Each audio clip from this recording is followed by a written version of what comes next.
An exponential function is where your graph will grow exponentially, or it could decay. We are going to look at y is equal to a times b to the x power. So in this case, your x is the exponent. And so what do we do with that? And so there are some restrictions here. Your a cannot be 0, ever. Your a cannot be 0. And I'm just going to tell you, for the quiz, for the test, all this stuff, a will always actually be a positive number. Okay? So let's just kind of go straight to the first example. It's already been done for you, and I know it's a little bit hard to see on the paper, but we have this function y equals 3 to the x power. Now, the b is whatever the exponent is raised to. So the b in this case is 3. So then the a is whatever's in front of that multiplying it, and there's actually not an a here, so a is actually equal to 1, because it's what, if we were to rewrite this equation, we would really get y equals 1 times 3 to the x power. And so that's kind of what we have, okay? Now, if you look at this table, that's based off of the equation.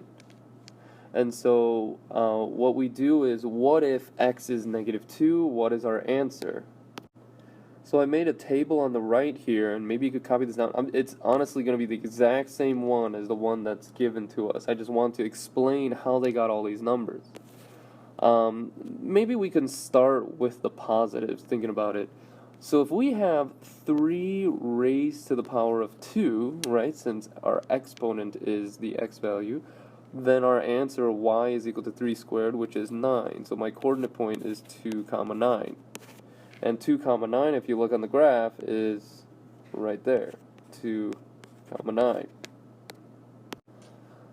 Now, same thing for 3 to the 1 power. 3 to the 1 power is just 3, so my coordinate point is 1, 3, which is 1, 3, right there.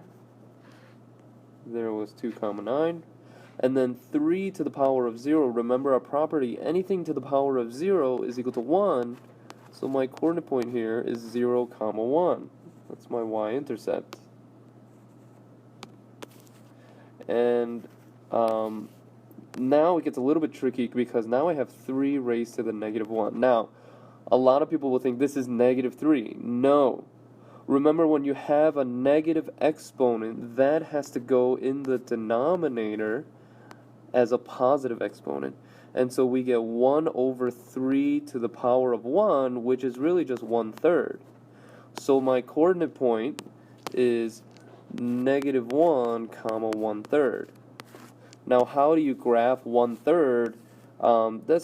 You just kind of have to look here. Okay, -1 is to the left 1, and then it's just going to go up a little bit, not all the way to the 1.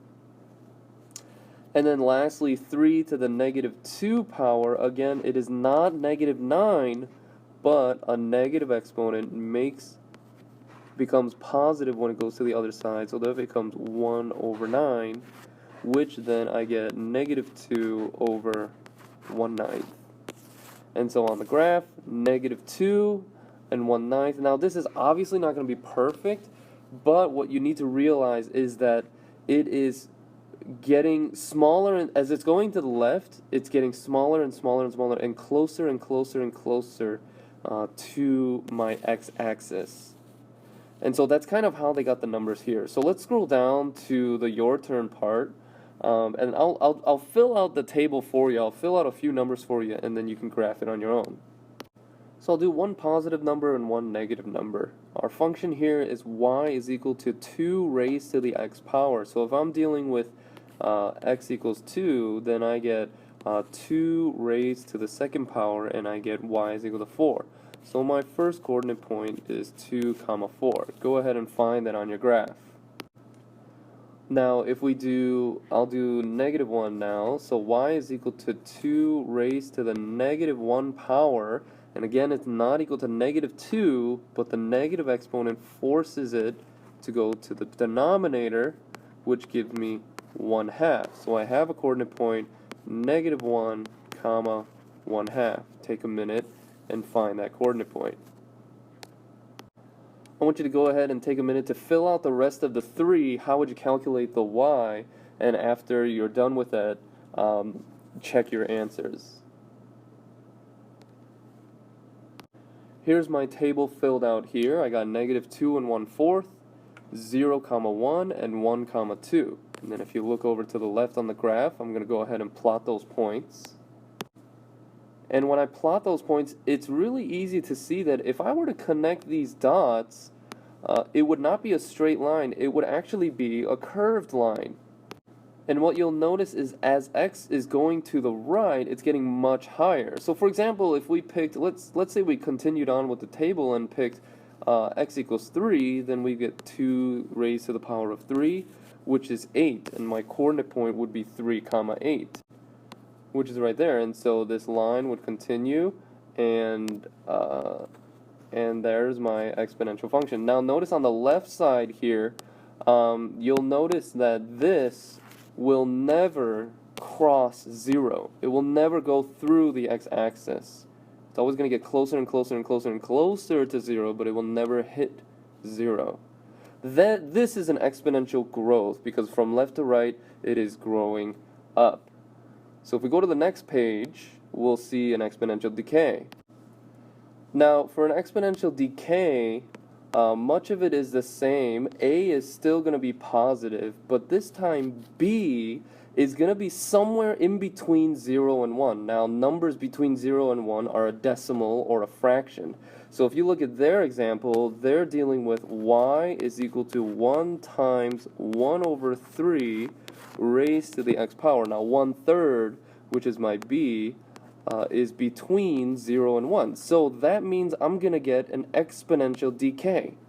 Now you can read through, why don't you take a minute, try to look through the table and see how to make sense of it.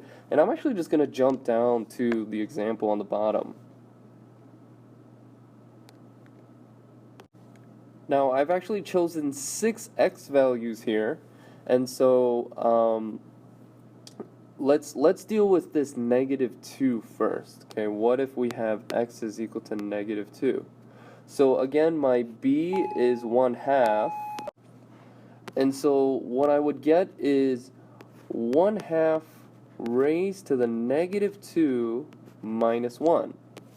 Now again, that -2 exponent, what will happen is everything will, inside my parentheses, will just kind of flip. So what I'll get is 2 over 1 raised to the power of +2 minus 1.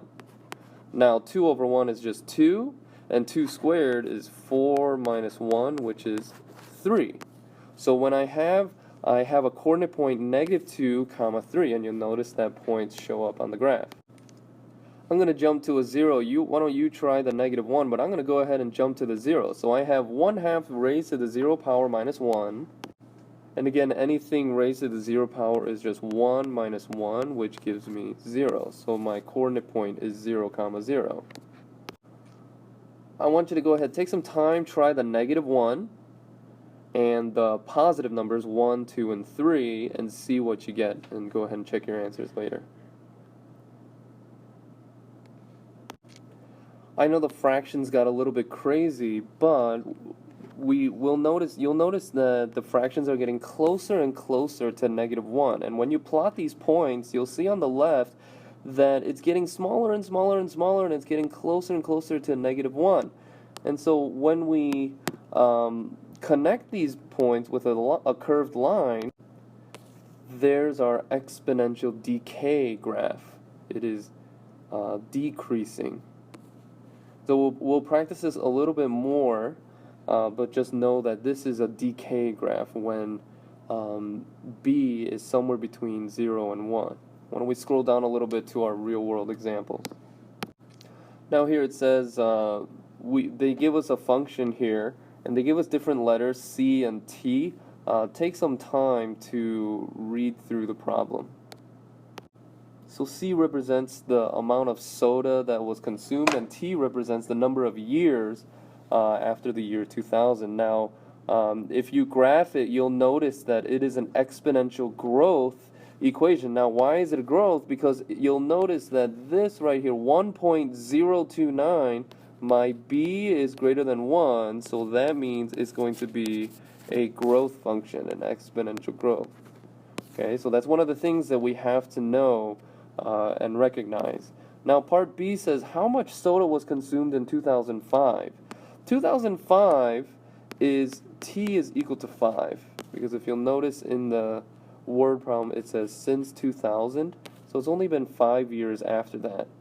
And so we're taking our original equation, and I'm just going to rewrite it even though they have it here, and instead of t, we're going to replace that with the number 5, just like that. And when you have you'll be able to use a calculator for the test, so 1.0929 raised to the 5th power times 179 gives you around 206.5. And so what that means is that 206.5 billion liters were consumed in the year 2005.